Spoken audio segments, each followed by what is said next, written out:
Red alert news में आज खबरें ज़रा अलग अंदाज में। जी हाँ, यूँ तो रेड अलर्ट न्यूज़ की खबरें आप काफ़ी लंबे समय से देखते सुनते चले आ रहे हैं।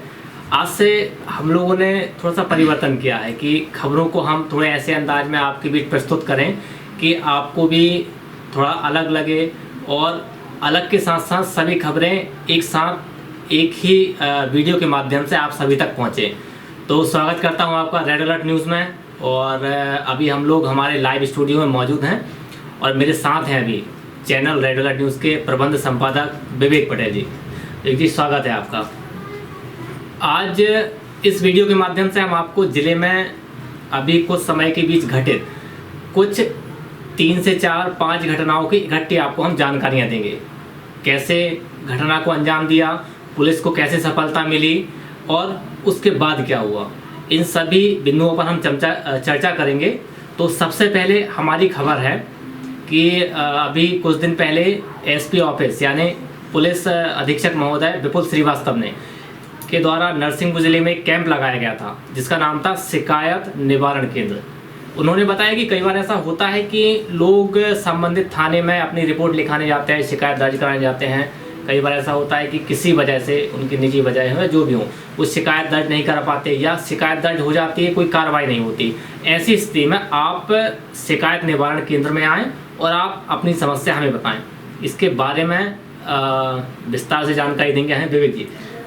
मुकेश जी, बताना चाहूँगा, शिकायत निवारण शिविर जो था वो मंगलवार को लगाया गया था और 3 घंटों के लिए लगाया गया था, जिसमें नरसिंहपुर जिले के सभी थाना प्रभारी एक ही परिसर में मौजूद थे। उस परिसर का नाम है पुलिस अधीक्षक कार्यालय। और इसकी आवश्यकता यूँ आन पड़ी कि पुलिस और जनता के बीच जो रिलेशन है उसमें कहीं ना कहीं थोड़ी सी हिचक है।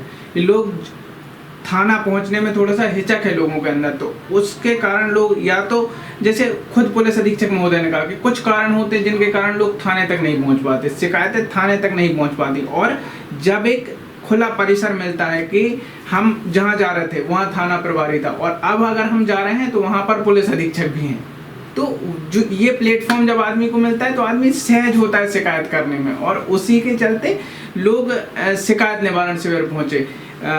मंगलवार के दिन 3 घंटों के अंदर 93 मामले पुलिस को पास आए और 93 में से 63 मामलों को पुलिस अधीक्षक के द्वारा त्वरित कार्रवाई करते हुए उनका निराकरण किया गया। ये बड़ी बात होती है कि 3 घंटों में 63 मामलों का निराकरण होना, साथ ही 30 मामले जिनमें जांच आवश्यक थी, जांच के निर्देश पुलिस अधीक्षक के द्वारा दिए गए। तो ये पहल की गई कि भाई कहीं ना कहीं इस हिसाब से हम उस जनता को जो कहीं ना कहीं किसी अपराध की शिकार है या कोई है, वो सीधे पुलिस तक पहुंच सके और पुलिस और जनता के बीच में एक संवाद की कड़ी बन सके और उस संवाद में कहीं ना कहीं कानून व्यवस्था में सुधार आएगा, इस पर्पज से। और इसमें एक चीज और पुलिस अधीक्षक महोदय ने कही कि हम चाहेंगे कि हर माह हम ऐसा एक शिविर लगाएं, तो कहीं ना कहीं वो भी इस चीज को स्वीकार करना कि इसकी आवश्यकता है। अच्छा, इस सब में एक बड़ा प्रश्न दिमाग में आता है कि भाई ऐसी क्या वजह है कि लोग थाना प्रभारी, क्योंकि एक थाना प्रभारी की भी ड्यूटी है कि आम जनता जो भी आती है, क्षेत्रीय जनता है, उनकी शिकायतों को सुने, उसका निराकरण करे, तो ऐसा क्यों हो रहा है कि लोग उन तक शिकायतें ना पहुंचाकर उन्हें एसपी ऑफिस आना पड़ रहा है? कई बार होता है कि जो 90 केस ऐसे आए हैं जो थाना प्रभारी होते हैं उन्हें अपनी छवि भी थोड़ी सी सख्त रखनी होती है। हो सकता है इस कारण पब्लिक नहीं पहुंच पाती हो या थोड़ा सा भय होता होगा कि बहुत तेज अधिकारी, तो उस कारण से भी हो सकता है कि आदमी नहीं पहुंच पा रहा है। ये सख्त छवि के कारण कई बार लोगों के कुछ पर्सनल इश्यूज होते हैं कि वो किसी और मामले में गए, फिर उन्हें लगता है कि कार्रवाई नहीं हो रही जबकि पुलिस अपना काम कर रही है। तो आपने आवेदन दिया, ऐसा नहीं होता ना कि आपने आवेदन दिया और 2 दिन बाद किसी मामले के शिनाख्त हो जाए और उस पर कोई कार्रवाई हो जाए। कई बार होता है मामले कई महीनों चलते हैं, कुछ सालों चलते हैं, तो लोगों को लगता है कि कार्रवाई नहीं हो रही। वो ऐसे केसेस वाले भी आए कि साहब हम तो गए थे, आवेदन हमने दिया था पर कुछ नहीं हुआ, अब हम एसपी साहब के पास आए हैं, यहाँ कुछ हो जाएगा। तो वो जो कहते हैं ना, आशा से आसमान लगाए, तो बड़ा आस लेके लोग पुलिस अधीक्षक कार्यालय पहुंचे थे। अच्छा, इसमें क्या लगता है आपको कि किस प्रकार, जैसे आपने बताया 63 मामले सॉल्व हो गए 3 घंटे के अंदर जी, तो किस प्रकार के ऐसे मामले थे जिनको कि इन 3 घंटों में अधिकांशतः मामले अपन देखें कि कौन से ऐसे मामले होते हैं जिनमें निराकरण आपको तुरंत मिल जाएगा? कुछ आपसी लड़ाई झगड़े हैं तो दोनों पक्षों को मिला के समझौता हो गया, या फिर कुछ फाइनेंशियल इश्यूज हैं कि किसी का अमाउंट किसी ने दे दिया वापस नहीं दे रहा है तो उसके लिए शिकायत की, कुछ पारिवारिक मामले थे। तो पुलिस ने ऐसे पक्ष जहां दोनों पक्षों को सुन सकें, सहजता से पुलिस दोनों पक्षों को सुन पाई, उसके बाद उन्होंने उस पर निराकरण निकाला। या जहां नहीं सुन पाई, जहां आवश्यकता की, यहाँ जांच की आवश्यकता है तो वहाँ जांच के निर्देश दिए गए। अच्छा, 30 ऐसे किस प्रकार के मामले होंगे जिन्हें की जांच के लिए लंबित रखा गया? बहुत से मामले होते हैं जिनमें पक्ष क्लियर नहीं होते हैं। एक पक्ष, या हो सकता है कि दूसरा पक्षकार आए नहीं, आरोपी नहीं पहुंच पाया, या कोई और ऐसा पक्ष जो नहीं पहुंच पाया जिसके बयान पे केस आगे बढ़ना था या कुछ होना था, तो उन मामलों को जांच के आदेश दिए गए। अच्छा, क्योंकि कई बार, अच्छा इसमें एक चीज़ और बड़ी निकल के ये आती है कि लोगों को इस शिविर की, क्योंकि देखिए 3 घंटे का था और जिला स्तर का, यदि हम देखें तो 90 लोग 93 लोग यहाँ पर आए, तो और लोगों तक इसकी जानकारी कैसे पहुंची? क्योंकि जैसे मान लीजिए एसपी साहब ने कहा कि भाई हम हर महीने लगाएंगे, तो एक तारीख तो अभी डिसाइड है नहीं, तो कैसे लोगों तक अधिक से अधिक इसकी जानकारी पहुंचे? या तो एक तारीख तय हो जाए, या 2 दिन पहले कोई जो पुलिस पीआरओ हैं या जो पीआरओ हैं वो जानकारी सार्वजनिक कर दे और मीडिया प्लेटफॉर्म पे वो चीज़ चल जाए। 2 तरीके ये होते हैं। तीसरा तरीका है कि पुलिस थाना वाइज अनाउंसमेंट की कोई व्यवस्था की जाए। तो इस तरह के तरीके, या फिर पुलिस थाना संबंधित जो है कि उस डेट तक उनके लंबित जो मामले हैं उनको, आरोपियों जो फरियादी हैं उनको बता दिया जाए कि इस तारीख में शिविर लगना है। अच्छा, कैसा माहौल था जब आप वहाँ गए कि इतना भीड़-भाड़ और लोग काफी खुश थे? 13 थाना प्रभारी, एक टेबल पे आप जाके देख रहे हैं, हर टेबल पे एक थाना प्रभारी बैठा हुआ है, एसडीओ पे बैठे हुए हैं, ठीक है, सेंटर टेबल पे पुलिस अधीक्षक हैं, एएसपी साहब हैं, तो माहौल। और दूसरा हमने देखा शिकायतकर्ताओं में खुशी थी, उन्हें एक आशा थी कि नहीं एसपी साहब ने बोल दिया अब तो काम हो जाएगा। ये हमने जिनसे चर्चा की उन्होंने बताया, ये कैंप का नाम शिकायत निवारण रख दिया, हमारे नहीं, ये क्या होता है ना कि बड़ा अधिकारी सुन रहा है, जैसे आप डॉक्टर के पास जाते हैं, इलाज बाद में हो, डॉक्टर ठीक से बात कर ले तो उन्होंने कहा आराम तो लग जाता है। अच्छा, ऐसे कुछ तो मेरे हिसाब से इतना काफी है। इसके बाद हमारी अगली एक और खबर है जो भी पुलिस से ही जुड़ी हुई है। इसमें क्या हुआ था, NH-44 जो है नरसिंहपुर जिले में, वहाँ पे एक नर कंकाल पाया गया था जो कि बरमान थाना क्षेत्र का मामला है, जिसके बारे में बरमान चौकी सुवातला थाना बरमान चौकी का ये मामला है। NH-44 बरमान के थोड़े से आगे जो पेट्रोल पंप है, पेट्रोल पंप से लगे हुए क्षेत्र में एक कंकाल मिला पुलिस को। तो पहले तो पुलिस ये आइडेंटिफाई नहीं कर पाई थी कंकाल कहना, फिर फॉरेंसिक ने और डॉक्टर्स से जब डिस्कशन हुआ तो डॉक्टर्स ने बताया कि ये लगभग 40 वर्षीय व्यक्ति का कंकाल है और जो काफ़ी पुराना है। अब पुलिस फॉरेंसिक की मदद से और जाँच कर रही है। कुल मिला के अभी उस मामले में कहा जाए तो पुलिस के पास फॉरेंसिक ही एक हथियार बचा हुआ है कि उसके सहारे अब गुत्थी सुलझाने का प्रयास पुलिस करेगी। अच्छा, तो उसमें अभी मामला जो है प्रक्रिया में है? बिल्कुल, जांच में है अभी, और जांच होगी, अब निकल के क्या सामने आता है ये तो आने वाला वक्त ही बताएगा।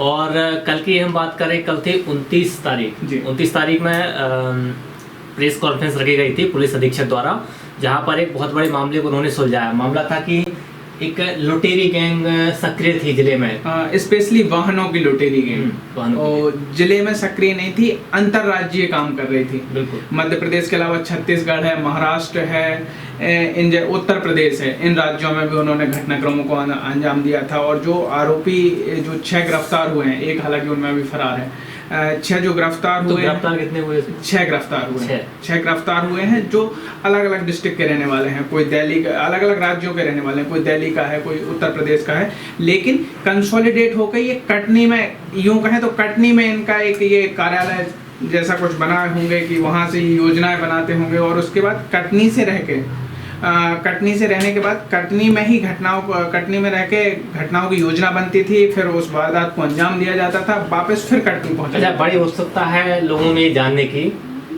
कि कैसे, क्या कार्य योजना क्या होती है, कोई भी घटनाक्रम की यदि हमें जानकारी मिलेगी कैसे करते हैं? सारे घटनाक्रम लगभग सामान एक ही पैटर्न पे काम किए गए थे। जो आरोपी हैं उनमें से 1 या 2 लोग आके बताएंगे कि भाई हम व्यापारी हैं और हमें कुछ माल खरीद के लाना है, तो या हमें कहीं टूर पे जाना है, तो टूर पे जाना है तो आपके टैक्सी वाहन जो होते हैं, अगर माल लाना है तो माल वाहक जो होते हैं इन वाहनों को हायर किया जाता था। हायर करने के बाद विथ ड्राइवर हायर किया जाता था, ये बड़ी चीज़ थी।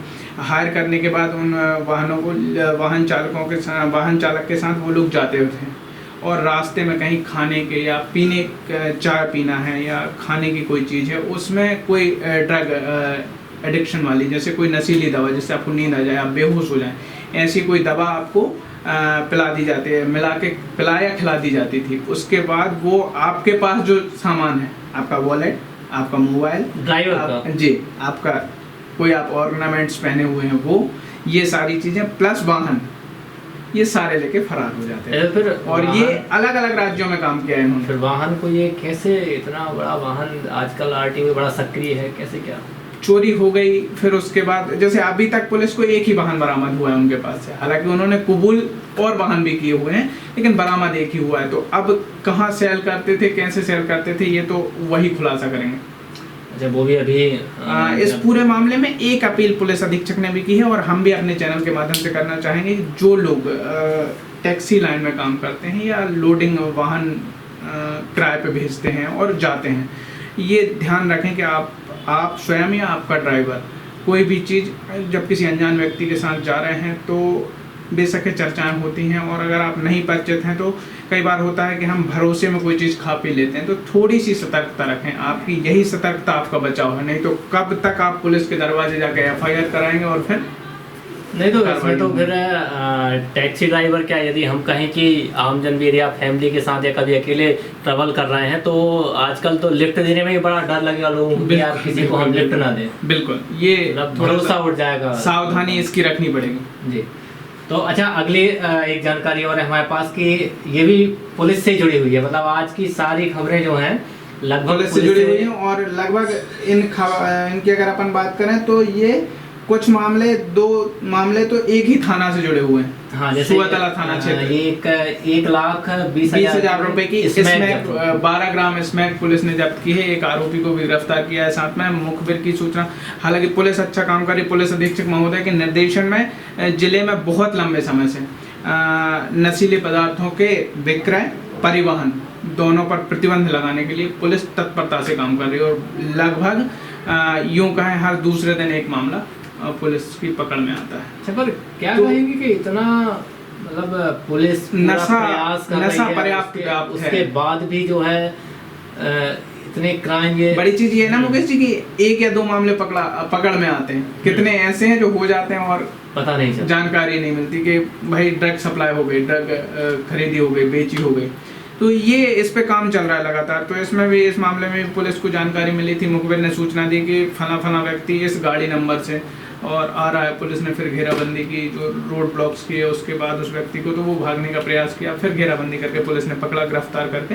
हालांकि उसके पास से 12 ग्राम स्मैक भी जब्त की। पुलिस ने मामला बनाकर एनडीपीएस एक्ट के तहत उसे जेल भेज दिया। पर ये एक बड़ी अच्छी चीज है कि मुखबिर जो होता है उसका नाम ओपन तो होता नहीं है, बिल्कुल नहीं होता। तो कहीं ना कहीं समाज के जागरूक लोग भी इसमें आगे आकर, बिल्कुल, यदि आपके क्षेत्र में या कहीं ऐसा हो रहा है तो उसकी जानकारी संबंधित। इसमें एक चीज और हम ऐड करेंगे जो इस मामले से जुड़ा ही नहीं है, हमारे चारों मामले से। जैसे पुलिस कलेक्टर महोदय का एक कैंपेन है, सेंड द पिक कैंपेन। इसमें आपको फोटो भेजना है, कहीं अव्यवस्था हो, गंदी टूटी सड़क हो, गंदगी हो, इनकी अव्यवस्था है, तो आप पिक भेजिए। तो ऐसा ही कुछ पुलिस भी आपसे एक्सपेक्ट करती है कि आप जिम्मेदार नागरिक हैं, कहीं कोई अपराध हो रहा है, कहीं कोई चीज़ है, तो बिना डरे बेहिचक आप शिकायत कीजिए। आप जानकारी नहीं कर सकते शिकायत, आप जानकारी तो संबंधित विभाग तक पहुंचाइए, तो बहुत हद तक चीज़ों पर नियंत्रण होगा। बिल्कुल, तो पूरा हम भी चैनल के माध्यम से आप सभी से अनुरोध करेंगे, निवेदन करेंगे, आपके क्षेत्र में भी यदि कहीं ऐसा हो रहा है तो आप उसकी सूचना संबंधित विभाग को जरूर दें, ताकि ऐसे जो मामले हम देख रहे हैं कि लगातार नशे की चपेट में हमारे युवा आ रहे हैं, और इसके नशे के कारण भी कई बार ऐसा देखा जाता है कि बहुत सी ऐसी घटनाएं हो जाती हैं।